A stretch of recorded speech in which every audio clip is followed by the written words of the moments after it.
We've come up with a handy 4Ds to describe Gen Z cohorts, summarising what we get told by our partners when we're out on campus and so on. And I'll just take you through these quickly, one by one, to explain what I mean. The first is that they're a digital generation. And by this, I don't mean that every young person arrives at university proficient in all Microsoft technologies, or that they're all coding best-selling apps in their spare time. If only they were. But what I do mean is that they have grown up in a period of rapid and significant digital growth. The first iPhone was released 15 years ago, which means that today's freshers have had smart technology in their environment for most of their lives. And of course, it won't be long before you've got students coming through who've never known life without it. And I think because we're so used to it already, we sometimes forget what a huge impact it's had on so many areas of our life, often making things much easier for us to do, but it's also making us less capable, perhaps, of doing things the long way or the hard way. And I'm sure you guys come across this all the time. I remember the first time that it really hit me that children are getting programmed with different sorts of skills than my generation was, right from their early years. And that was when my son, when he was age 2 or so, tried to swipe a physical memory card game that I'd laid out on the carpet because he'd previously only played a digital version on my phone. And of course, we laughed about that, and I showed him how to turn over the cards properly, and he did catch on pretty quickly, luckily. So that's not so serious an example, but reading, I think, is a more serious casualty of the increasing space that smart technology occupies in our lives. And again, I'll use my own children as an example here, but only because I think they're typically representative of a significant proportion of young people today. They don't read. They can read, they're not illiterate, thank goodness, but they don't read for pleasure, no matter how hard I've tried to encourage or facilitate this. And believe me, I have tried very hard. And this hits very much with what we're hearing, that there's a core of students who just don't want to read, or at least not in the quantities that we'd expect of them. Those lower tier and perhaps even middle tier students. So they might read, but as little as they can get away with, searching on Google for synopsized information, or even better on YouTube.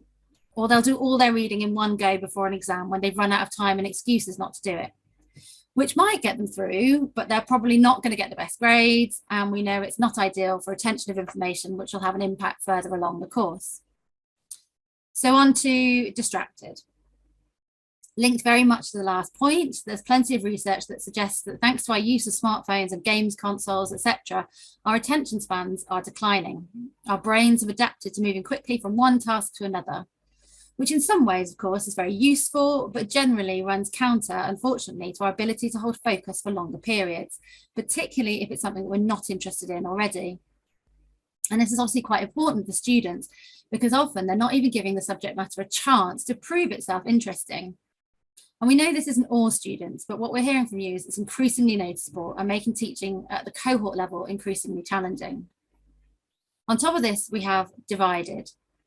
More and more students are combining degree learning with work to help fund their way through university. The research suggests that anywhere between around 1/3 and 2/3 of students are working part-time, if not working 2 part-time jobs. And let's face it, we know that university holds plenty of other diversions too, and then they're not always coming to study with career and progression front of mind, although arguably that's always been the case. And finally, direct. And by this, I mean, they'll generally try to take the shortest route. They'll put in the minimal effort to get an acceptable return. I'm not saying that they're lazy. I think it's more to do with this idea that they're overstretched and multitasking, and also because they have this wealth of information at their fingertips, so they don't need to go to a library and dig out a worthy reference tome. So layered onto all of this, of course, are the additional challenges caused by the pandemic. Most obviously that you now have cohorts coming through who've had 2 years of disrupted education and may have either gaps in their knowledge or else they've missed out on the slower transition to higher education.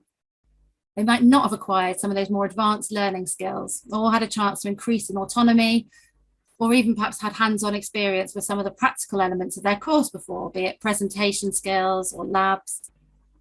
But more than this, we're hearing a lot that students just aren't turning up to class. And I don't think we really know for sure why this is yet, but it's likely that it's just that students have lost the habit of going into a physical classroom for education. So getting up early, getting on the bus, going into a lecture hall packed with potential COVID transmission vectors all seems a little less appealing. And they've also had these 2 years where they've learned to work around not having these in-person lectures. So we now need to remind them of the value of these. So the result of all of this is growing percentages of students who are just not engaging properly on their courses. They're maybe not even turning up. And when they do, they're often unprepared. They've done little or no reading.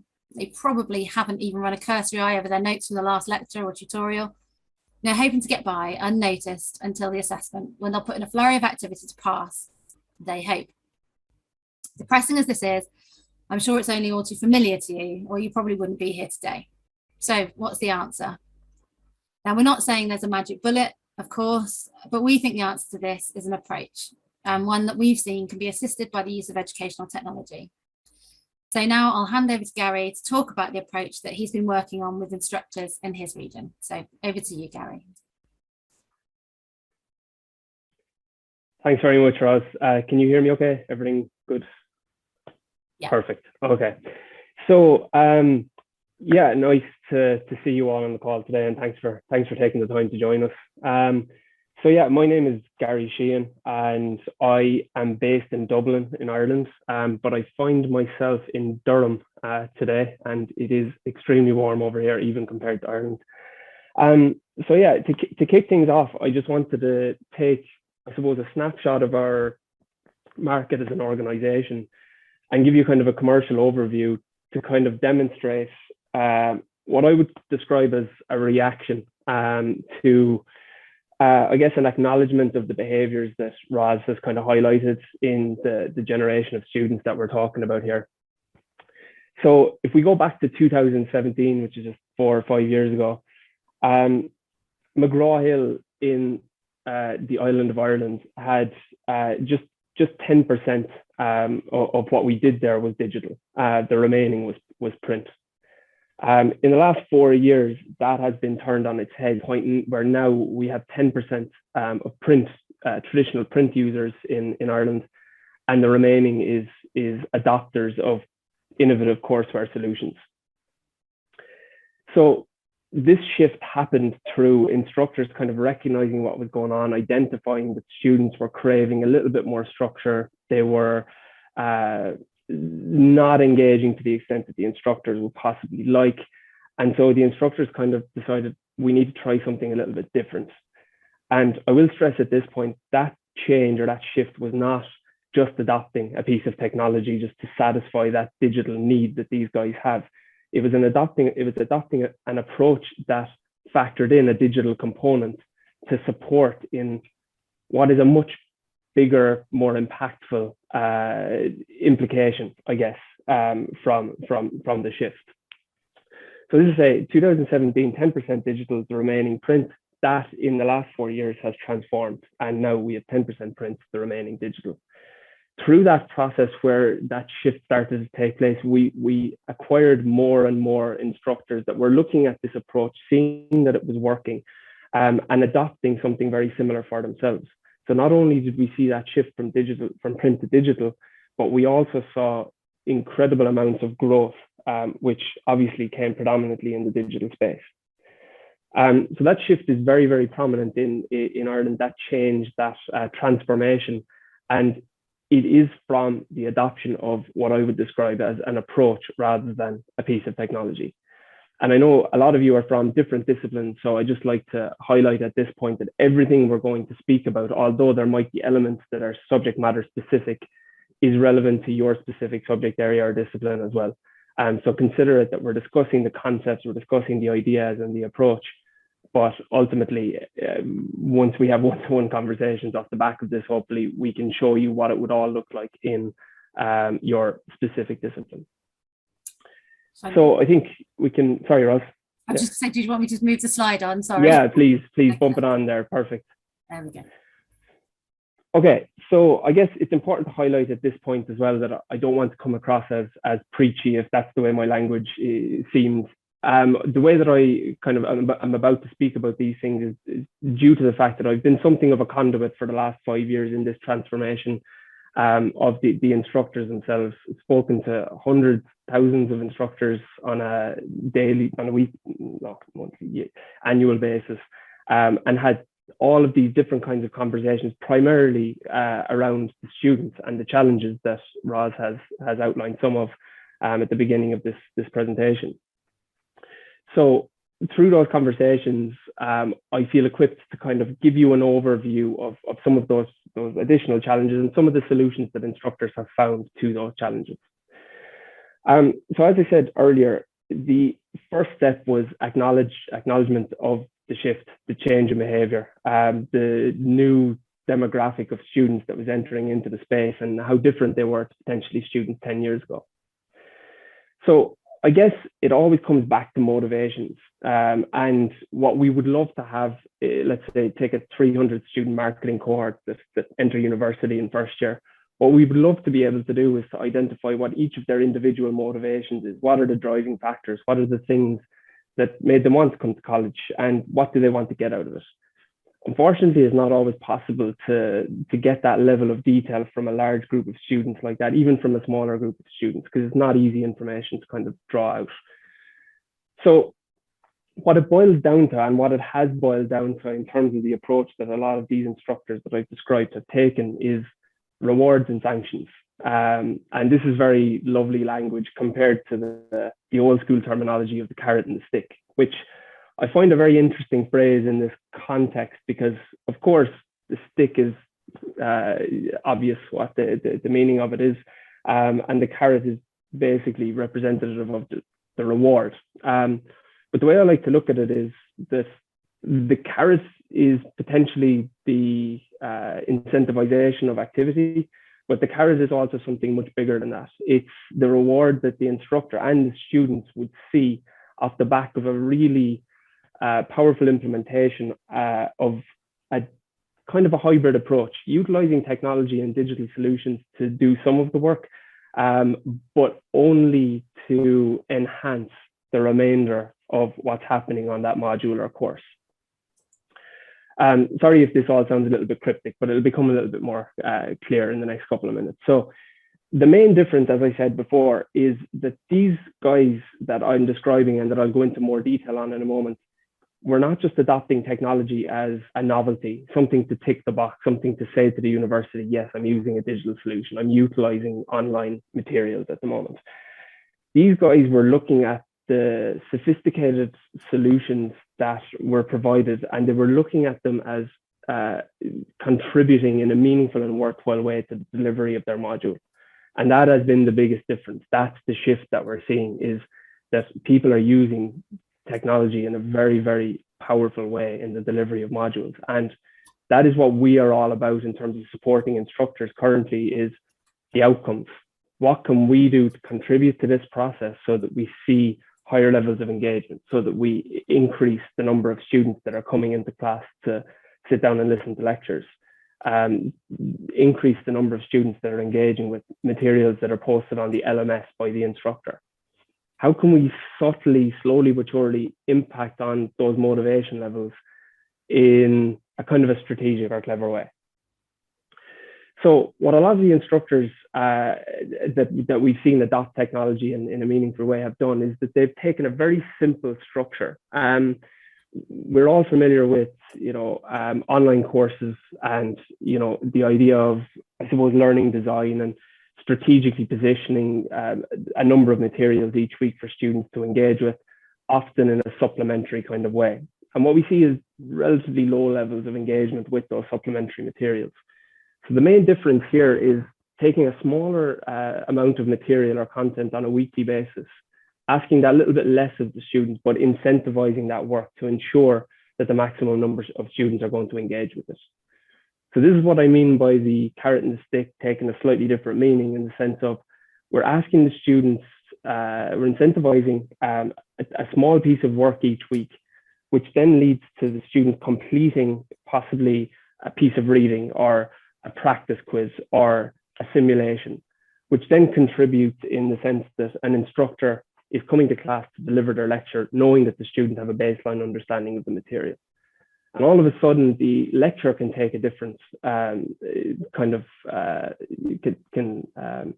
take a different shape. The instructor can take on higher level concepts. They can speak about application. They can talk to students about real life examples of where they're going to use the theory that they've acquired through their engagement with the digital solutions.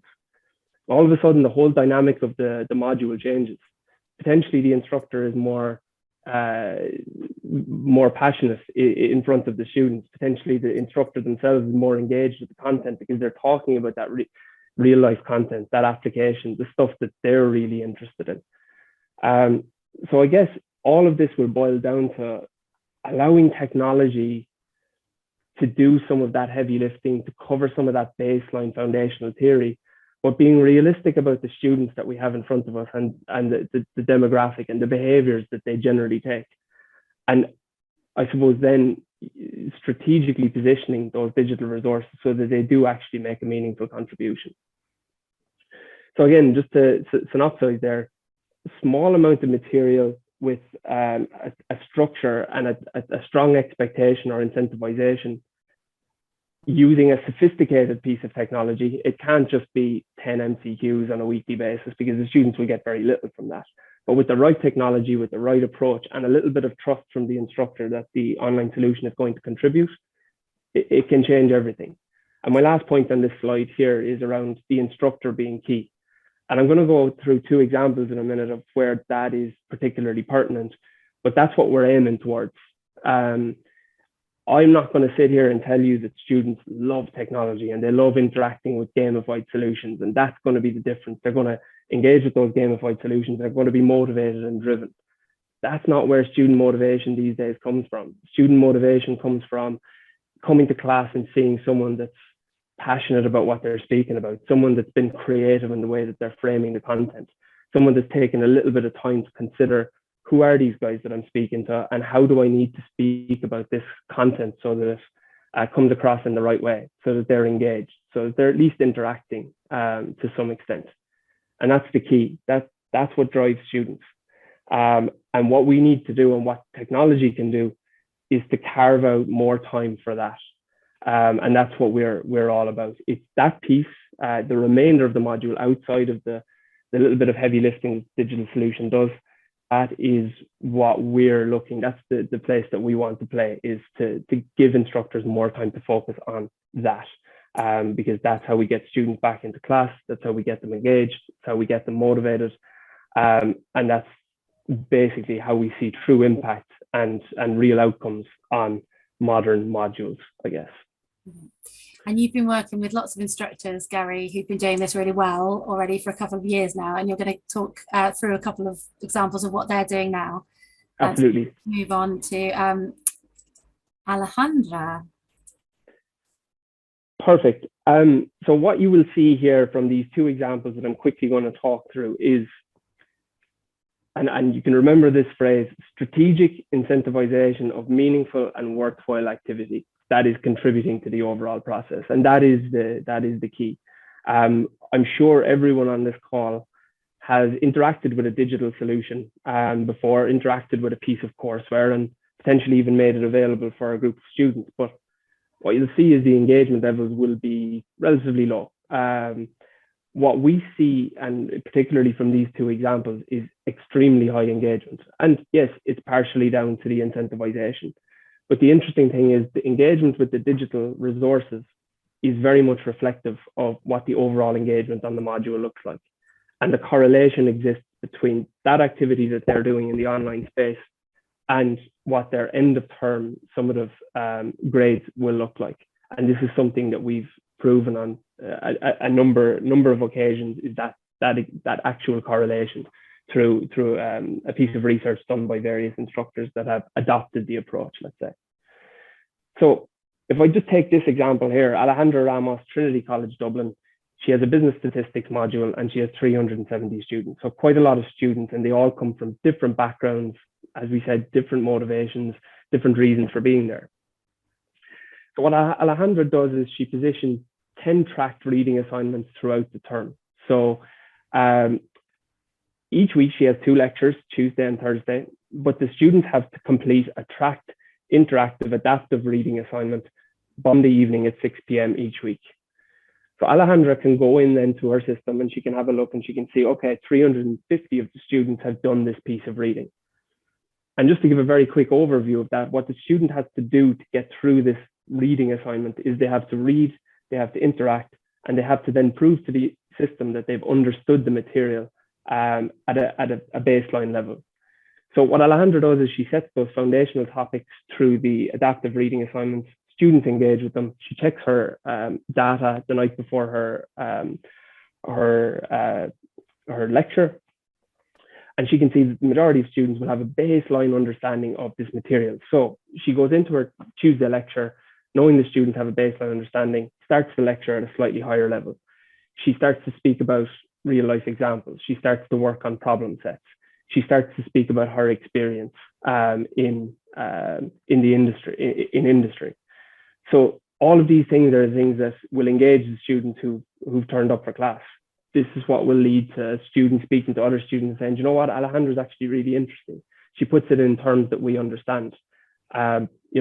You have no idea the power of what those peer-to-peer conversations are and how that can impact on the overall module and the shape that it takes.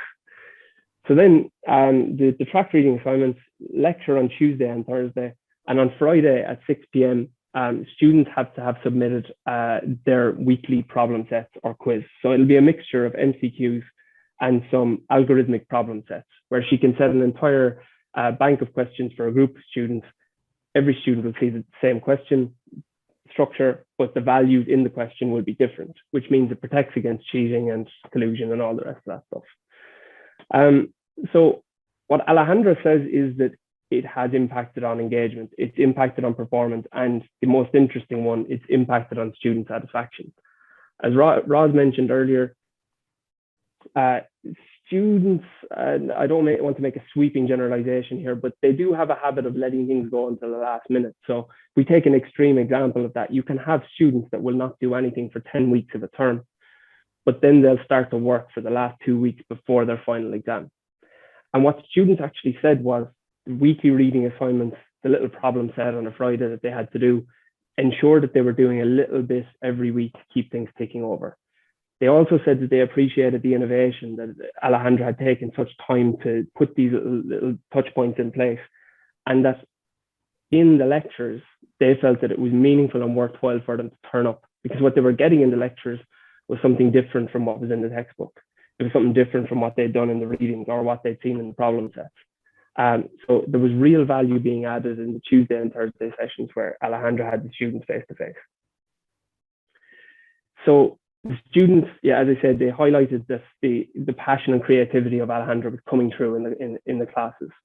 And they also appreciated the accessibility, that they could work on their phones, their tablets, their smartphones to complete the work throughout the week, and the flexibility in allowing them additional time to kind of work through these assignments. So a lot of the work that I'm talking about here is not timed to 45 minutes or 30 minutes. It's something that they can interact with over a period of time, over the course of a week, and complete it on both counts, with the track reading assignments and the problem sets. So the thing that both of these people I'm about to speak to have in common is they identified that there was a need or requirement to react to what was happening, to the change and shift that was taking place in terms of student behavior. And the things that they felt were most impactful were structure, giving the students that bite-sized piece of work to do each week, and incentivizing it. Feedback, creating that time for the instructor to feedback directly during class time, but also to take that individualized, personalized feedback that the students are getting from the online systems themselves. And the interesting one that both of these instructors that I'm speaking about have fed back is that they get a great amount of satisfaction knowing that they're pushing some of that ownership and responsibility back onto the students.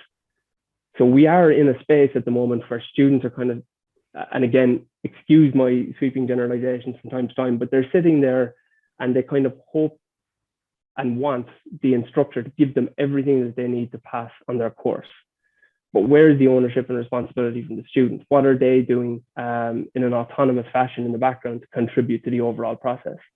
They have to take some of that responsibility. And I guess part of me wants to say that we have to stop assuming that that is taking place through, the reading of a chapter that instructors are suggesting every week. This approach allows you to get visibility of that process, to incentivize it, and to ensure and guarantee that it is part of the process moving forward. So yeah, on to example 2, which is very similar. So I'm not going to go back over the kind of key points there. But again, Donald Palcic is one of those instructors that did a piece of research around the correlation between interaction with the solution and what that impact was in terms of their final assessment grades. So Donald takes a first-year Principles of Economics module, and he's got a huge 670 students, which he takes twice a week in a concert hall in the University of Limerick in Ireland. So interestingly, the main core need that Donald had when we first spoke to him a couple of years ago was he identified that students are in secondary school and they're used to having to do homework. They're listening to the teacher telling them what they have to do every week. And if they don't do it, there are repercussions. When they go back to class, the teacher is asking them questions in front of their peers. The teacher is checking if the homework is done. The teacher is reporting back to parents if performance is not where it needs to be. So you take that same student and you then give them 3 months of a break. And all of a sudden you hurl them into an environment where they're in a concert hall with 669 other students, and they don't have that structure anymore. They have complete freedom to either opt out, and they can come to class, they don't have to come to class. They can do their homework, their suggested readings, or they don't have to do it. So Donald's passion project, I guess, when adopting this solution was to say, right, how can we bridge that? How can we create an environment that students can see, yes, it is their responsibility to get this work done, but they can also take some of that structure and cling to it if that's where they're comfortable. So he identified that incoming students needed that little bit of structure, and he wanted the students to take more ownership. He was sick of kind of stepping in and doing 2 lectures a week to 670 students, probably not 670, probably more like 250, knowing that they weren't really engaged, they weren't really paying attention. A lot of them were playing with their phones. And he wanted to know that at least in the background, there was some activity taking place that they were solely responsible for. So again, it comes back to that meaningful, incentivized, asynchronous activity. What are they doing outside of the lecture that's contributing to the process and getting them closer to that end point? So what Donald did was he put 10 reading assignments in place, similar to Alejandra, and he had 4 robust quizzes of 5% each throughout the semester. And the interesting thing about Donald is what he does is each of those quizzes is worth 5%. But if the student has a cumulative grade of, let's say, 68% at the end of completing those 4 quizzes, if they've only done 5 out of 10 of their tracked adaptive reading assignments, they will only see 34% of that grade that is going for those 4 quizzes, so that's 20%. And that's interesting in terms of the effect that it has, because what we see with Donald's data is that over 94% of students will have completed all activity. So all reading assignments will be completed and the 4 quizzes. And so that total allocation of 20%, and similar for Alejandra, she has the 10 reading assignments at 1% each and the 10 quizzes at 1% each. And that piece of work, the contribution that it gives to the overall module is enormous. And both of them speak very passionately about this, but that little allocation, that little digital component, the contribution and the impact that it has on final grades is huge. So again, in terms of the outcomes, increased engagement, more students coming to class, more students from the lower tier entering into the middle tier, and more students entering from the middle tier into the top tier. And that type of movement is healthy in terms of what Donald has fed back on his use of the system over the last 4 or 5 years. So, as I said, one of the other knock-on effects of implementing this approach or taking on a solution like what we're speaking about here is once the activity is incentivized, that small piece of activity each week, there's an accurate depiction of overall engagement on the module through the data in the digital solution. If there's no incentivization, then it's not accurate. You could have 70% of students that are very, very engaged and performing very well and will do well in their end of term exams, but which is a little bit unlikely. But when it's incentivized, but those 70% might not be engaging with the digital side of the course. But when it's incentivized, your top students are obviously going to do it. Your middle tier of students are going to engage with that work as well, because the incentivization is there. And what then becomes highlighted is students that have fully disengaged from the program. They may have dropped out. They may just be struggling. They may be having personal challenges. And instructors, even with a cohort as large as this one, are able to identify those students and reach out to them. So this is a massive knock-on effect, or a massive knock-on effect of implementing an approach or solution such as the one we're speaking about. So again, just to boil it down, strategic use of technology, creating more time for that instructor voice. Again, something that Donal is very passionate about is the time that it's been carved out for him to creatively structure these lectures that he delivers twice a week. He's seen an increased number of students turning up to lectures, and he's seen an overall impact on module outcomes, and specifically the summative scores students are achieving. So again, it boils down to structure being applied, more feedback being given to the students, and more ownership being placed on the side of the students, creating more time for creativity and passion to enter into those face-to-face classes. That's great, Gary. Thank you. Oh, I've gone too far. Sorry. Right. So just to close the circle then, I just wanted to tie this back into where we started with the student demographic. And I just wanted to quickly map what Gary's just talked about and summarize it really, I suppose, linking it back to those characteristics of modern day students and how a sort of digital approach can help with each. So first off, digital generation, declining reading skills, or declining inclination anyway, amongst a sort of troublesome proportion of the class. So the solution has to be about reinvigorating reading, however you can, whatever works. And you've heard Gary talking now about how lots of instructors are incentivizing the completion of not only pre-reading, but also practice and application activities.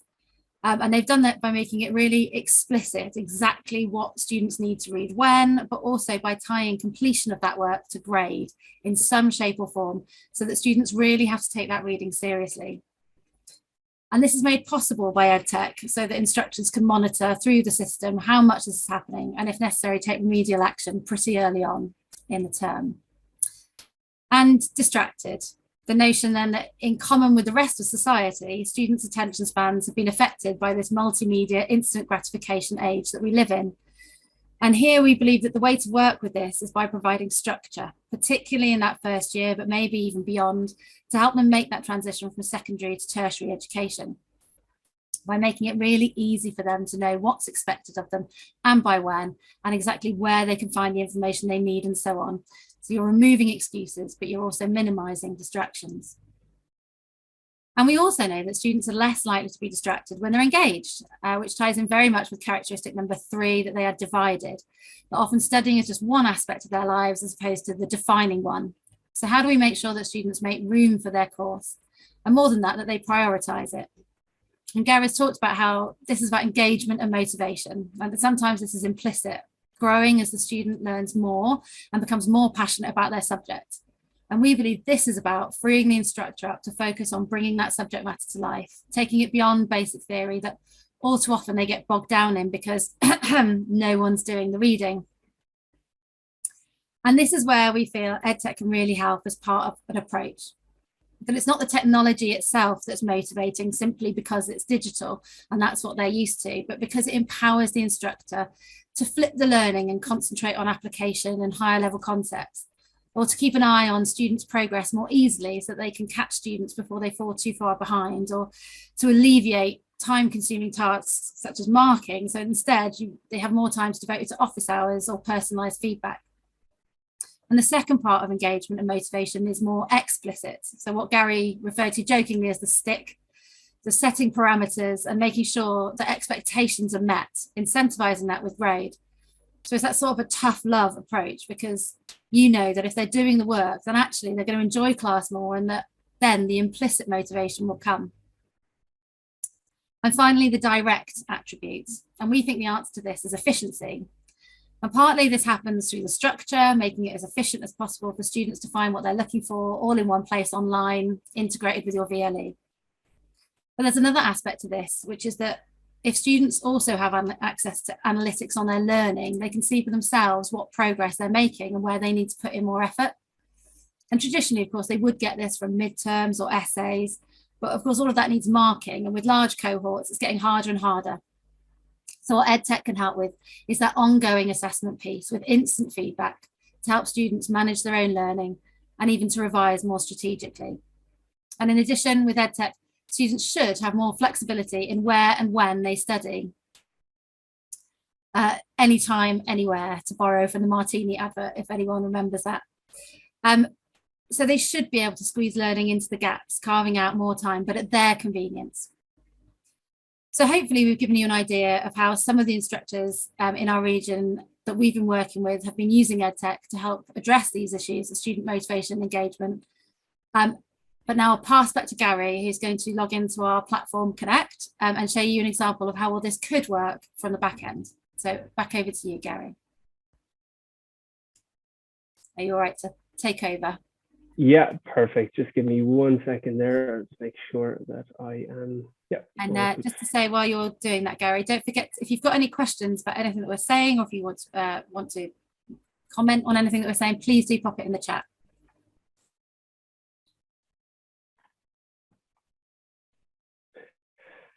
Okay. Again, Roz, you can hear me? Thumbs up. Can hear you. Yeah. Yeah. Perfect. Okay. Cool. So this is the solution that we've been speaking about, and as I mentioned at the very beginning, it will be the same for regardless which discipline or subject area that you're teaching. But what will change is that some of the tools and features that are in there will be more discipline specific. So for example, for financial accounting, you'll see a lot of algorithmic question types. You will see Excel simulations. You will see obviously the questions that are more suitable for assessment of that particular discipline. For marketing, you'll see more simulations, management, economics simulations, economics, graphing, interactive, engineering, free body diagrams. For the sciences, you'll see a lot of classification, diagram-based questions. But a number of the elements that are in the system will remain constant across whatever discipline it is that you're teaching. So that's where I'm going to focus for today. But obviously, if anyone is interested in doing a deep dive into what's relevant for their discipline, we are available after this session to look at scheduling something on that front. So this is going to be very high level, and it is not a training session. It is not meant to have you fully equipped and ready to roll this out with your students after the call. But what's important is to kind of take away the kind of main points and the core concepts of the solution. So interesting thing about the solution is that students always have access to the entire ebook. So they can go and they can read the ebook cover to cover if they so wish. In that ebook, they can add notes, highlights, bookmarks, and it becomes their own personal workbook for the duration of their study. The instructor can see the various different reports and analytics from the system, which I'm going to open up very quickly after I finish this brief demo. And in the libraries, instructors have access to PowerPoint presentations, image library, solution manuals, all of that stuff that you're used to having in the delivery of a course with a particular text. So this really does help with instructors that have moved from using potentially a different title or resource in their delivery to adopting this approach and having to potentially acclimatize to a new resource in the process. So those are kind of the basic elements: ebook, data and analytics around how the students are interacting with the materials, and the library where the instructor can access their instructor resources. But the more interesting stuff in the system is under this section here. And what you can see here is a number of different assignment types that can be set for your students. And the two pieces in particular that I'm going to focus on today are the question bank and Smartbook, particularly Smartbook, as it is kind of key and central to most modules and approaches where Connect has been embedded as part of the delivery. So the question bank is where you might set up weekly quizzes, or you might build an assessment for your students, or you might set a case study or a piece of video content for your students to interact with. All of that would be found under the question bank section. The Smartbook is what we've mentioned in great detail along the way, and what was central in both Alejandra and Donald's approach was the assigning of these tracked interactive reading assignments on a weekly basis to get students back on track and interacting with the material. So one thing to highlight at this point is, you're all familiar with McGraw Hill as a publisher. We're still producing the highest quality content in the world, arguably. But what we're very concerned about now is ensuring that not only are we producing that content, but ensuring that the students are interacting with it, ensuring that the students are engaging with that content that we're producing, so that we can feed back to the authors that students are interacting with the material. And so that's part of our remit now, is how can we create the content first of all, and then how can we package it in a way that's easily accessible for the students, and in a way that an instructor can position it with the students to guarantee the maximum levels of engagement. So you can see here, this is actually a copy or a duplicate of Alejandra's actual course. So I mentioned those pre-readings. So she's got those weekly readings that the students have to interact with. She's got those weekly quizzes that the students interact with, the problem sets. And she also does a midterm test as well through the system. So it's something I didn't mention earlier, but she has a 15% midterm assessment that is run through the solution, purely due to the strength of the algorithmic questions, something that generally cannot be replicated in an LMS system. And so Alejandra was drawing upon those algorithmic questions with this consistent structure and differing values for each individual student. So that's why she kind of leaned on this solution for the midterm test as well.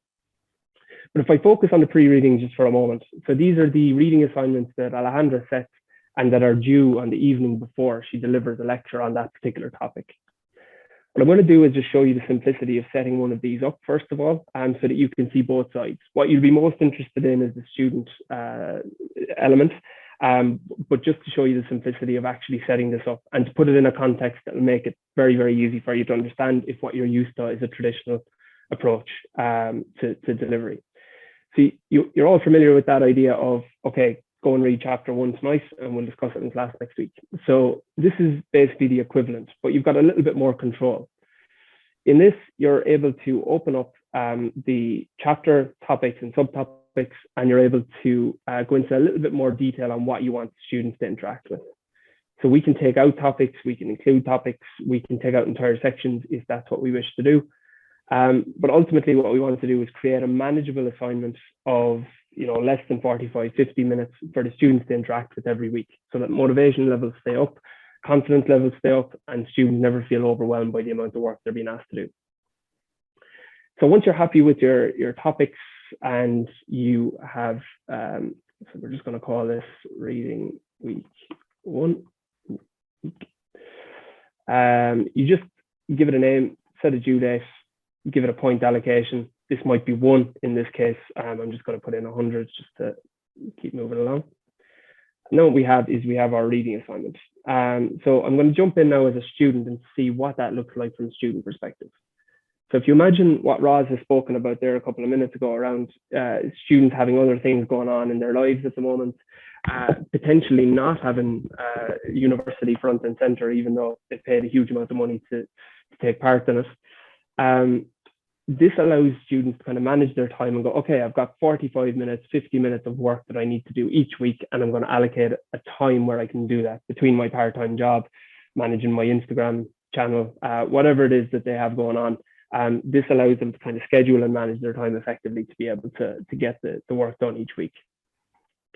So 2 things I'm just going to mention on this screen. 1, you can have students that are very, very good and proficient in this particular area, and an introductory chapter of a resource, they might have looked at it before, they might have done a bit of study online prior to the course.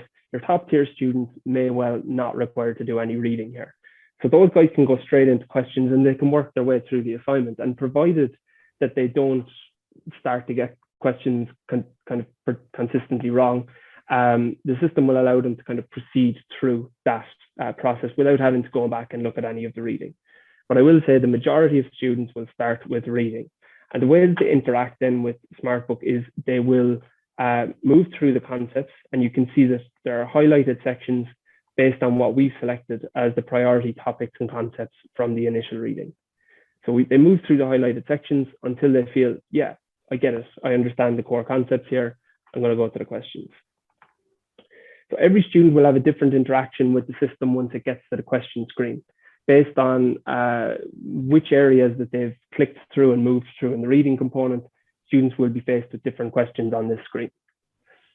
So I'm a bit of a geek when it comes to this particular tool, so I'm going to try and keep it as simple as I possibly can without going into too much detail. What students do on these screens is they answer the question to the best of their ability, and then they select whether they have a high level of confidence, medium level of confidence, or low level of confidence around that input.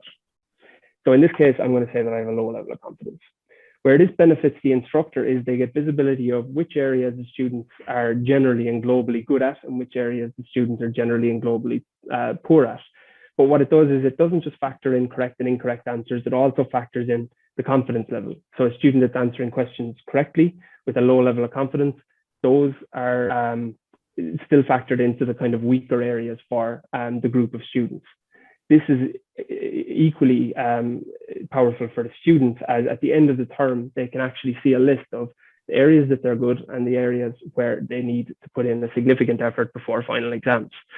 So this data is useful, and that's how we capture it in this process in kind of a subtle kind of a way. So as you can see there, I'm putting in answers. I'm selecting whether I have a high, medium, or low level of confidence. And you can see my progress didn't move there with my incorrect answer. I also, I'm going to put in another incorrect answer here, and I want to highlight that students can see the correct answers, and it will direct them to go back and read about the concept if they need to go back and look at the resource. So does this affect anything in terms of, can I just take note of what the correct answers are and then wait for the question to come back around and pop in those answers? No, I can't, because the next time a student is tested on this particular learning item, it's going to be differently structured. It's going to be a differently structured question testing the same learning item. So this piece of feedback is just useful. They can take it on board and they can use it as a learning moment. What you'll notice on screen at the moment is I'm not able to go to the next question because the system has identified I don't actually know what I'm doing. And so it's in my best interest to go back and read about the concept a little bit more rather than continually clicking through questions and answering them incorrectly. So that brings me back then to this point here. The goal of this assignment is the student can take as long as they want to get through it. So between the start and the deadline, they can start it on their laptop, they can finish it on they can do part of it on their tablet, and they can finish it on their smartphone. The system will always auto-save and will always pick up where they left off at a later stage. But the goal of the assignment is 20 concepts here, and the student has to answer 2 questions correctly on each concept. So if they answer one question right and then they answer another question wrong on that same concept at a later stage, the system will move to a different concept, come back to that concept later, and allow the students to fill that bar fully. So basically, the example I give you is a stronger student could work through this in 25 minutes, and they could answer 40 questions correctly in a row without having to revert to the reading material. A weaker student or a middle tier student will certainly interact with both the text and answering the questions and utilizing the prompts on screen. But they might take a little bit longer. They might answer more questions incorrectly than that top tier student. But what the system will do is it'll support those students until the point where they complete their assignment each week.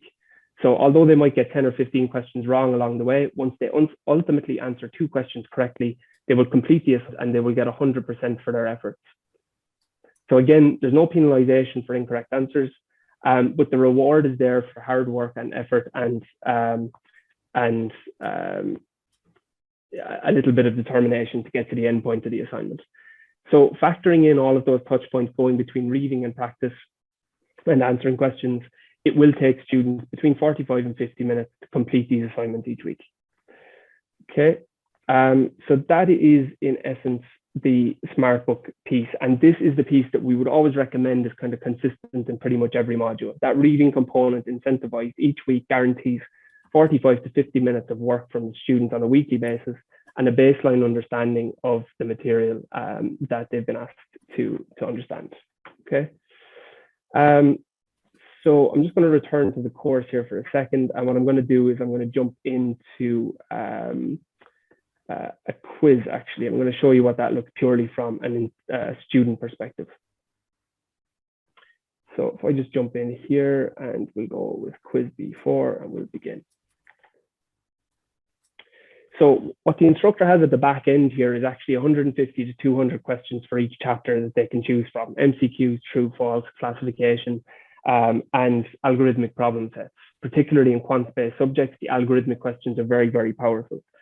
So if we look here, we're in the middle of what is a kind of a mini assessment set by Alejandra, in essence. And there are three different parts to this. There's a numeric response question here, and then there are two MCQs that the students have to respond to. If we move to the next question, we can see here we've got two more numeric response questions.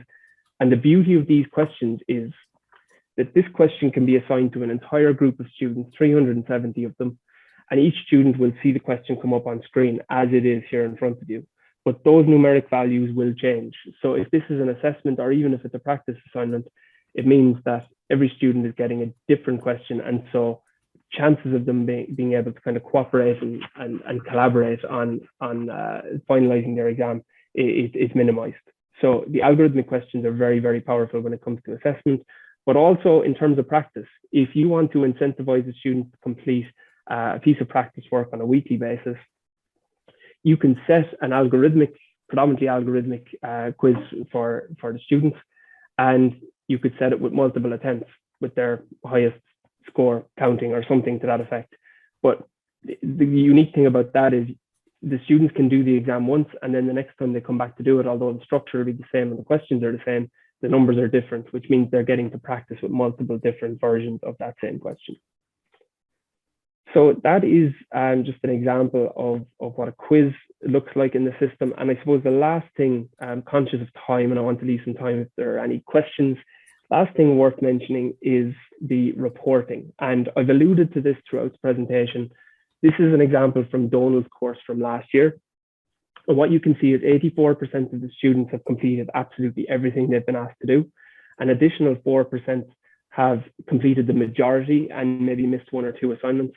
And then we've got that group of 11% that are at risk that we would generally not be able to identify in a normal situation. We could have a goal, we could look at behaviors, we could look at some of the LMS data, which is quite surface level, but we could possibly identify those students without this system, but this makes it very precise and exact, especially when there is an incentivized component to the digital elements of the course delivery. And what you'll see here, again, without being too nerdy, this is what we call the online engagement indicator.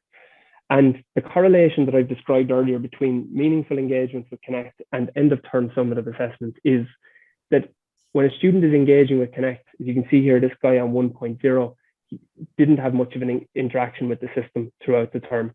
But this student here on a 6.7 is actually touching on getting into that green space. So they've done quite well.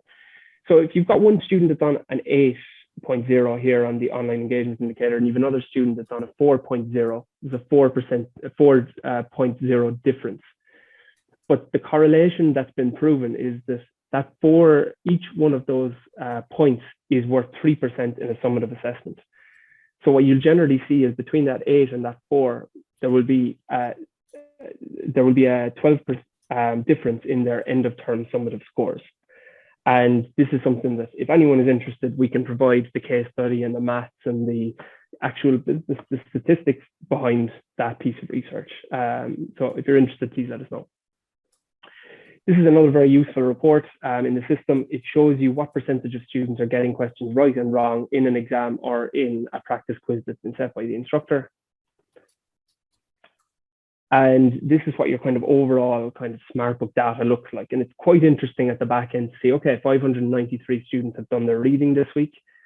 But what we can also then see is we can see the average amount of time that they took. So this was set as an hour and 10 minutes reading assignment, which is not optimal, but it's fine. And students were taking an hour and 8 minutes on average to complete it. You can see their metacognition was strong, so students were relatively aware of what they knew and what they didn't know, and they were being honest with the system, which I think is good. And then we've got this little report here, and I'm going to skip along to it there very quickly, is the most challenging learning objectives or most challenging concepts. And what this shows you is the areas from all of those interactions, from 670 students interacting with a reading assignment. It's showing you the top 3 most challenging learning objectives from that reading assignment. So this can be picked up by an instructor and touched upon in class or remediated through providing additional materials through the LMS.